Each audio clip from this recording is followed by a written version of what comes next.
Good morning students, BSc first year की online class में आपका स्वागत है।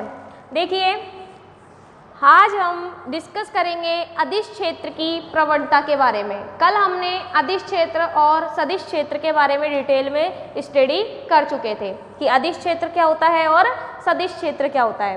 अब हम इसकी प्रवणता के बारे में बताएंगे कि प्रवणता क्या चीज़ होती है। अदिश क्षेत्र सबको पता है, अदिश क्षेत्र क्या होता है। अब बात करते हैं इसकी प्रवणता। देखिए, प्रवणता क्या चीज़ होती है। प्रवणता होती है किसी भी चीज़ में मैक्सिमम परिवर्तन की दर, कि किस रेट से वो परिवर्तित हो रहा है, उसकी प्रवणता कहलाती है। जैसे कि मेरे पास दो बिंदु है, एक तो है P और एक ले लिया मैंने Q, ठीक है। जैसे ये तो अपना घर है, ये अपनी कोचिंग का घर है, ये अपनी कोचिंग है, ठीक है। अब इसके दो रास्ते हैं। एक रास्ता तो क्या है, बिल्कुल सीधा सीधा जाने का है, ठीक है। एक रास्ता क्या है, दूसरी गली में से गए, फिर तीसरी गली में गए, फिर यहाँ से, फिर ये यहाँ पे अपनी कोचिंग आ गई, ठीक है। तो दो रास्ते हैं।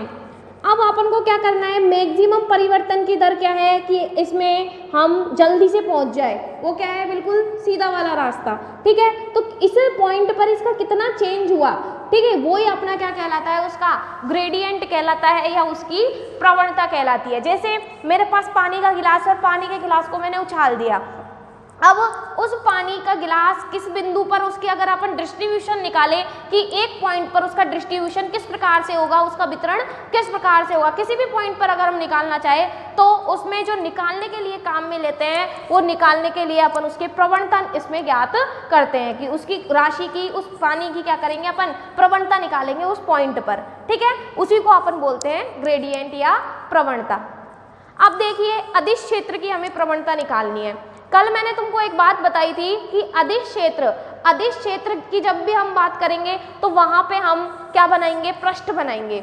जबकि अगर हम सदिश क्षेत्र की बात करते हैं तो सदिश क्षेत्र में अपन क्या बनाते हैं, फील्ड ऑफ द लाइंस बनाते हैं, ठीक है, सदिश रेखाएं बनाते हैं। तो देखिए, यहाँ पे हम अदिश राशि की बात करेंगे तो अदिश राशि के लिए कोई भी एक अदिश राशि ले ली मैंने, विभव क्या होती है, एक अदिश राशि होती है। तो यहाँ पे मैंने एक विभव ले लिया 5, ठीक है। इसका पृष्ठ मैंने मान लिया S1, मतलब ये इसका क्या हो गया, विभव का अदिश क्षेत्र हो गया, ठीक है। तो जितने भी अदिश क्षेत्र होंगे उसको अपन पृष्ठों के द्वारा निरूपित करते हैं और सदिश क्षेत्र को अपन उसकी रेखाओं के द्वारा निरूपित करते हैं। जैसे कि अपन विद्युत क्षेत्र लेते हैं तो विद्युत क्षेत्र क्या है, सदिश क्षेत्र है। तो विद्युत क्षेत्र में अपन क्या बनाते हैं, विद्युत क्षेत्र रेखाएं बनाते हैं। जैसे इस तरह से इलेक्ट्रिक फील्ड रेखाएं, विद्युत क्षेत्र को कैसे दर्शाएंगे, उसकी रेखाओं के द्वारा। ऐसे ही तो बताते हैं कि इसके अंदर विद्युत क्षेत्र उपस्थित है, तो उसके अंदर विद्युत क्षेत्र की उपस्थिति का कैसे बताएंगे कि उसके अंदर फील्ड रेखाएं अपन बनाते हैं। अगर हम बात करते हैं चुंबकीय क्षेत्र की, तो चुंबकीय क्षेत्र के अंदर भी हम, जैसे मेरे पास एक चुंबक है, ये तो इसका N ध्रुव और इसका S ध्रुव, ठीक है। इसके अंदर भी अपन क्या बनाते हैं, चुंबकीय बल रेखाएं बनाते हैं, S से N और अंदर की तरफ N से S, इस प्रकार से बनाते हैं। तो चुंबकीय क्षेत्र की बात कर लो, चाहे विद्युत क्षेत्र की बात कर लो, सबके अंदर क्या होती है, सदिश क्षेत्र होता है। तो सदिश क्षेत्र को तो व्यक्त करते हैं अपन उसकी रेखाओं के द्वारा और अदिश क्षेत्र को व्यक्त करते हैं अपन उसके पृष्ठ के द्वारा। तो यहाँ पे मैंने कोई भी एक अदिश राशि मान ली, फाई, जो कि विभव बोलते हैं।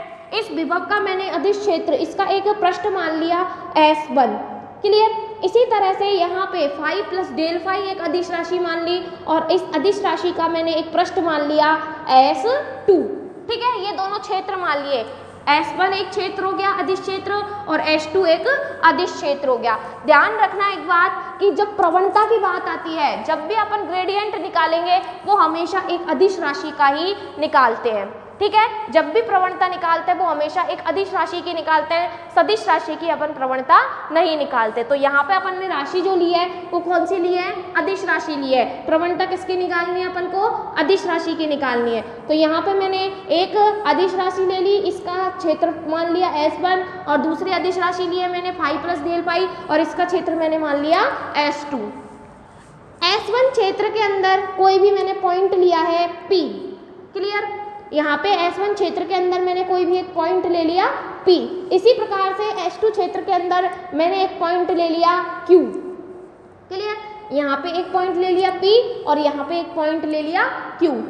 P का जो स्थिति सदिश अपन बोले कि निर्देशांक में, जैसे यहाँ पे इसका क्या होता है मूल बिंदु, तो मूल बिंदु से P की जो दूरी मैंने डिस्टेंस जो मानी है वो ले ली मैंने r वेक्टर, या अपन बोल सकते हैं कि बिंदु P पर जो इसका स्थिति सदिश होगा, ठीक है। स्थिति सदिश क्या होता है, उसकी मूल बिंदु से उस बिंदु की दूरी, ठीक है। तो यहाँ से मैंने यहाँ का जो इसका स्थिति सदिश है वो मैंने मान लिया r वेक्टर। इसी प्रकार से बिंदु Q के लिए इसका स्थिति सदिश मैंने मान लिया r vector plus del r, क्योंकि यहाँ पे इसका जो विभव है वो क्या है फाई प्लस डेल फाई, तो इसी प्रकार से अपन का इसका स्थिति सदिश मैंने मान लिया फाई प्लस डेल r, ठीक है। यहाँ तक की प्रोसेस समझ में आई। दो पृष्ठ लिए हैं, एक पर विभव फाई है, एक पर विभव फाई प्लस डेल फाई है।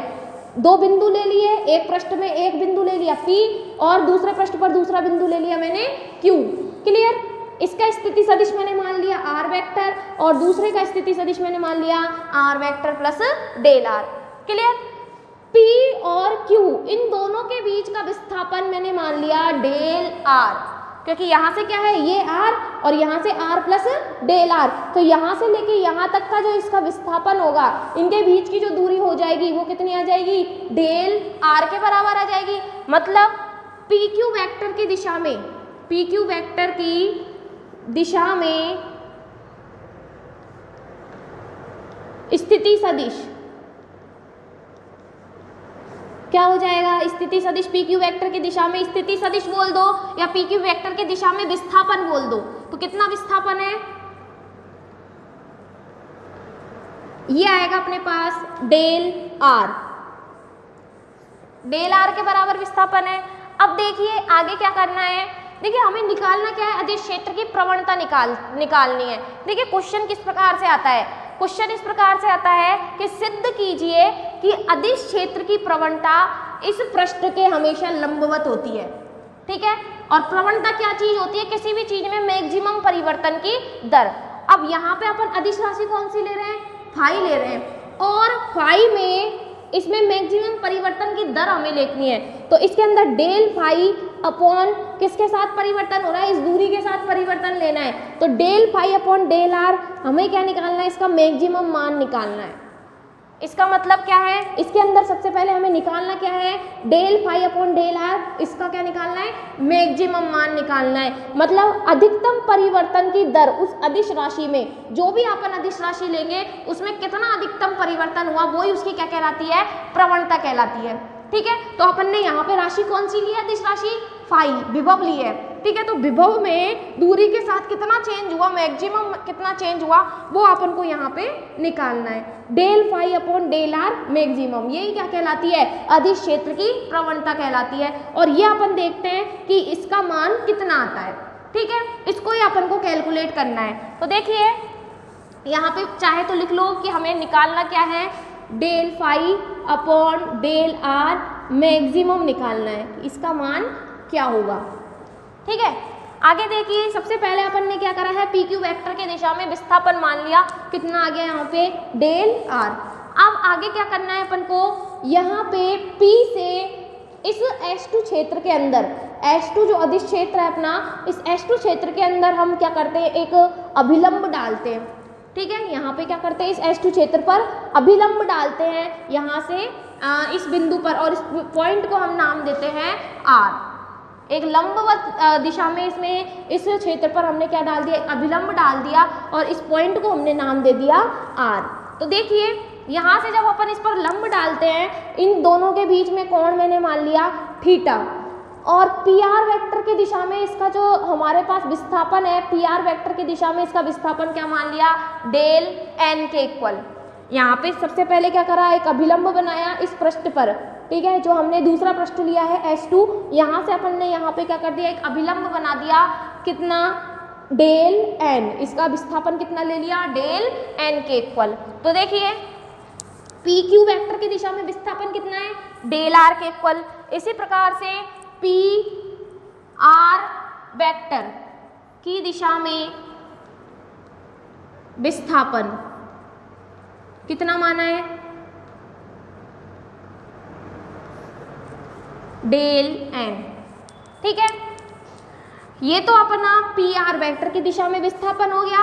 फिर अपन ने क्या करा, बिंदु P से दूसरे पृष्ठ पर एक लंब बनाया और उस लंब का जो स्थिति सदिश है या उसकी जो विस्थापन है वो अपन ने क्या मान लिया, टेल n के इक्वल।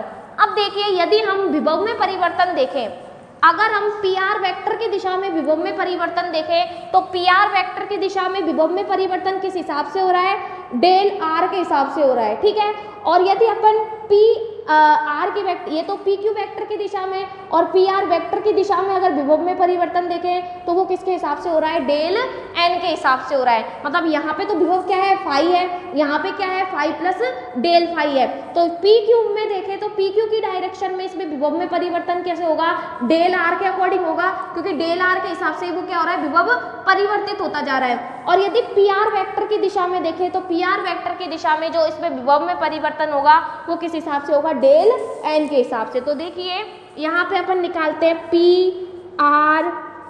PQ वेक्टर की दिशा में, PQ वेक्टर की दिशा में विभव में अदिश फलन में परिवर्तन की दर। अदिश राशि कोई सी भी दे सकते हैं, यहाँ पे अपन ने क्या लिया है, विभव लिया है, तो अदिश राशि में परिवर्तन की दर।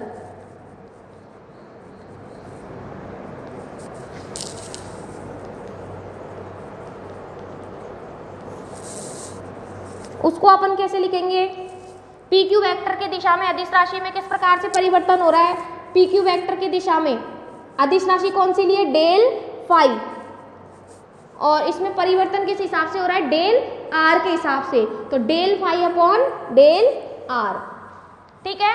तो PR वेक्टर की दिशा में जो PQ वेक्टर की दिशा में अदिश राशि में किस प्रकार से परिवर्तन हो रहा है, फाई, अदिश राशि लिया अपन ने फाई और इसका जो विस्थापन है वो कितना है, डेल R के इक्वल। तो इसमें परिवर्तन की दर कितनी हो जाएगी, del phi upon del R के इक्वल। इसी प्रकार से अगर हम PR वेक्टर की दिशा में देखें तो PR वेक्टर की दिशा में अदिश राशि में परिवर्तन की दर,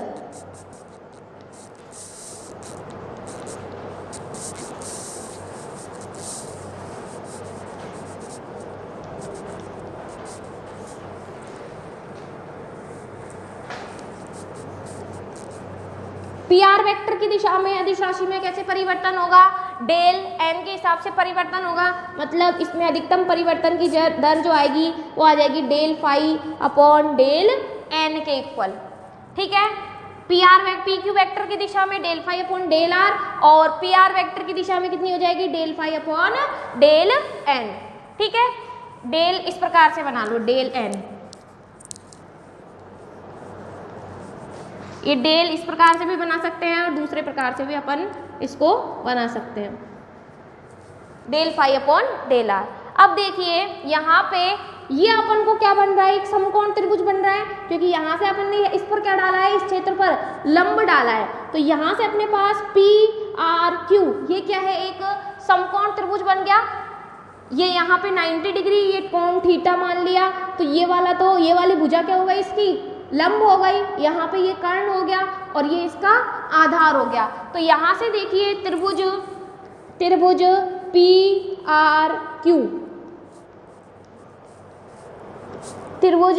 PRQ से यहाँ से अगर अपन मान निकाले किसका, कोस थीटा का, तो देखिए कोस थीटा का मान कैसे निकालेंगे, लाल बटा कक्का से निकाल लो। लाल बटे कक्का में क्या होता है, कोस थीटा बराबर क्या होता है, आधार बटे कर्ण। तो यहाँ पे आधार क्या है अपने पास, आधार क्या है अपने पास, ये तो हो गया कर्ण, ये तो हो गया लंब, ये हो गया कर्ण, ये हो गया अपने पास आधार। तो ये आ जाएगा कोस थीटा बराबर आधार, आधार क्या है, डेल n, ठीक है, और कर्ण क्या है, डेल R। क्लियर। यहाँ से PRQ इस त्रिभुज के अंदर यहाँ पे कोस थीटा की अगर हम वैल्यू निकालें तो कोस थीटा बराबर होता है अपने पास आधार बटे कर्ण। तो यहाँ पे आधार तो क्या हो गया, डेल n, और कर्ण क्या है अपने पास, डेल R। क्लियर। अब देखिए यहाँ से अगर अपन डेल R का मान निकालें तो डेल R का मान क्या हो जाएगा, डेल R की वैल्यू यहाँ से क्या आ जाएगी, del n divide by cos theta, यही आएगी। इस पॉइंट से डेल R की वैल्यू अगर अपन निकालें तो डेल R की वैल्यू क्या आ जाएगी, कोस थीटा को नीचे भेज दो तो आ जाएगा del n upon cos theta. इसको डाल दो ये तो डाल दो समीकरण नंबर 1, इसको डाल दो समीकरण 2 और इसको डाल दो समीकरण नंबर 3। क्लियर? आगे देखिए, हमें निकालना क्या है, ध्यान में रखना, del phi upon del are maximum का मान निकालना है। ठीक है, कि इसमें अधिकतम परिवर्तन कितना है, वही उसकी क्या कहलाएगी, प्रवणता कहलाएगी। तो देखिए del phi upon del r तो आ गया अपने पास, इसकी मैक्सिमम वैल्यू निकालनी है। तो समीकरण नंबर 1 में डेल आर का वैल्यू इसके अंदर पुट कर देते हैं। ये अपने पास जो डेल आर है वो इस डेल आर की वैल्यू क्या है, del N upon cos theta. तो इस del N upon cos theta को अपन समीकरण नंबर 1 में पुट कर देंगे। तो देखिए आगे क्या आ जाएगा, समीकरण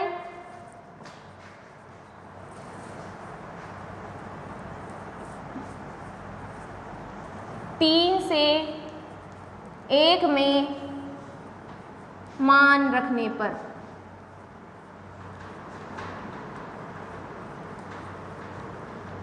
यहां से देखिए, अगर अपन डेल आर की वैल्यू अगर इसके अंदर पुट कर दे तो यहां से पी क्यू वेक्टर की दिशा में, पी क्यू वेक्टर की दिशा में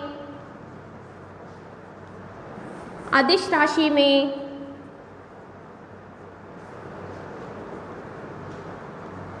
राशि में परिवर्तन की दर,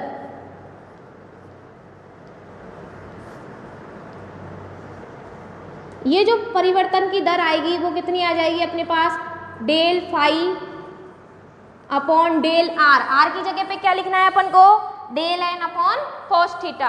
तो ये आ जाएगा del phi upon del N और कोस थीटा को क्या कर दो, ऊपर ले जाओ। ठीक है, अब देखिए यहाँ पे del phi upon del N cos theta आ गया। अब पी क्यू वेक्टर की दिशा में अपने पास जो अदिश राशि थी उसमें परिवर्तन की दर को अपन ने क्या लिखा था, del phi upon del r लिखा था, और उसकी वैल्यू अपने पास क्या आ गई, del phi upon del N cos theta आ गई। ठीक है, पी क्यू वेक्टर की दिशा में अदिश राशि में परिवर्तन की दर del phi upon del R थी, और ये इसका जो मान आया वो कितना आ गया अपने पास, डेल आर का मान अपन ने पुट करा del N upon cos theta के इक्वल। अब देखिए ये del phi upon del r, इसका अपन को क्या निकालना है, मैक्सिमम मान निकालना है, क्योंकि अधिकतम परिवर्तन की दर ही क्या कहलाती है, उसकी प्रवणता कहलाती है। मतलब यहाँ से अपन को क्या निकालना है, del phi upon del r, और इसका क्या निकालना है, मैक्सिमम मान निकालना है। ठीक है, तो इसके मैक्सिमम वैल्यू बताओ क्या हो सकती है। देखिए कोस थीटा आ रहा है अपने पास, और कोस थीटा की जो वैल्यू होती है -1 से +1 के बीच में होती है। तो इसकी जो हाईएस्ट वैल्यू आएगी, मतलब मैक्सिमम जो वैल्यू आएगी वो कितनी आएगी, 1 के इक्वल आएगी। अधिकतम मान इसका क्या हो सकता है, 1 के बराबर हो सकता है। तो इसकी जो मैक्सिमम वैल्यू आ जाएगी del phi upon del r की जो मैक्सिमम वैल्यू आ जाएगी वो आ जाएगी अपने पास del phi upon del N के इक्वल, यही आ जाएगी। कोस थीटा क्या हो जाएगा, नेगलेक्ट कर देंगे, क्योंकि कोस थीटा का अधिकतम मान कितना होता है, 1 के इक्वल होता है। ठीक है, तो ये आ जाएगा अपने पास किसी भी अदिश राशि की प्रवणता, और इस अदिश राशि की प्रवणता del phi upon del are maximum, इसका मान क्या है अपने पास, del phi upon del N. मतलब जो हमारे पास जो हमने स्थिति सदिश लिया था पी आर वेक्टर, उसकी दिशा में हमारे पास उस अदिश राशि में परिवर्तन की दर आ रही है। मतलब इस राशि में ये अपने पास जो एकांक अभिलंब था, इसी दिशा में इसका मैक्सिमम मान आ रहा है। तो क्वेश्चन इसी प्रकार से पूछा जाता है कि सिद्ध कीजिए कि हमारे पास जो भी अदिश राशि की प्रवणता लेंगे, वो अदिश राशि की प्रवणता जो हमारा क्षेत्र है, जो अदिश क्षेत्र है, उसके पृष्ठ के लंबवत होती है। तो अपन ने सिद्ध कर दिया, इसके पृष्ठ के लंबवत ही आ रही है अपने अदिश राशि की प्रवणता, क्योंकि प्रवणता क्या होती है, मैक्सिमम परिवर्तन की दर। तो मैक्सिमम परिवर्तन की दर क्या आ रही है, del phi upon del N, और del phi upon del N क्या थी अपनी, ये पी आर वेक्टर की दिशा। ठीक है, तो इसमें अधिकतम परिवर्तन की दर जो आ रही है अपनी, वो किसके आ रही है, इस पृष्ठ के लंबवत दिशा में आ रही है। ठीक है, तो प्रवणता को अपन एक तरह से और लिखते हैं, इंग्लिश में प्रवणता को बोलते हैं ग्रेडियंट। क्या बोलते हैं, ग्रेडियंट। ठीक है, तो यहाँ पे देखिए del phi upon del r, इसको अपन अगर इसका पूरा, ये तो क्या था, आंशिक अवकलन था इसका, अगर इसको फुल डेरिवेटिव के रूप में लिखे तो इसको लिख सकते हैं अपन del phi upon del r, इसका क्या होगा, मैक्सिमम मान, ये आ जाएगा d phi by d n के इक्वल। ठीक है, ये del phi upon to del r जो मैक्सिमम है, ये क्या है, अदिश राशि की प्रवणता। तो प्रवणता को अपन लिखते हैं ग्रेडियंट, GRAD, इतना ही काफी है। ग्रेडियंट इसको बोलते हैं ग्रेडियंट फाई, ठीक है। अदिश फलन क्या है, फाई है, और इसकी अपन क्या निकाल रहे हैं, प्रवणता निकाल रहे हैं। तो ग्रेडियंट फाई क्या आ गया अपने पास, ग्रेडियंट फाई का मतलब उस अदिश राशि में परिवर्तन की दर कितनी है, मैक्सिमम होनी चाहिए, और वो कितनी आ गई अपने पास, del phi upon del N के इक्वल। और इस del phi upon del n की डायरेक्शन क्या है, एन कैप की डायरेक्शन है, ठीक है। इसकी डायरेक्शन क्या है, एकांक अभिलंब की डायरेक्शन है, इसके लंबवत दिशा में है। तो इसकी डायरेक्शन क्या आ गई, del phi upon del n की एन कैप की दिशा में, जो कि इसके लंबवत स्थित है। तो ये हो गया तुम्हारा ग्रेडियंट फाई अदिश राशि की प्रवणता, ठीक है। इस प्रवणता के अंदर इसका हम कार्तीय निर्देशांक के अंदर इसका मान निकालेंगे। ये जो ग्रेडियंट होता है इसको एक अपकलज संकारक के रूप में लिखते हैं अपन, और इस अपकलज संकारक को हम ग्रेडियंट भी, इसका मान क्या होता है, अगर डाइवर्जेंस निकालेंगे किसी भी राशि का तो उसके अंदर हम उसका मान पुट करेंगे। और इसी प्रकार से जब हम कर्ल निकालेंगे, 3 टॉपिक है इसके अपकलज संकारक के, जिसके अंदर हमें ग्रेडियंट, डाइवर्जेंस और उसका कर्ल, इन तीनों के बारे में उसमें हम पढ़ेंगे। तो ये था तुम्हारा किसी भी अदिश राशि में मैक्सिमम परिवर्तन की दर, और इसी को अपन ने क्या बोला, उसकी प्रवणता, ठीक है। थैंक यू, आज के लिए इतना ही।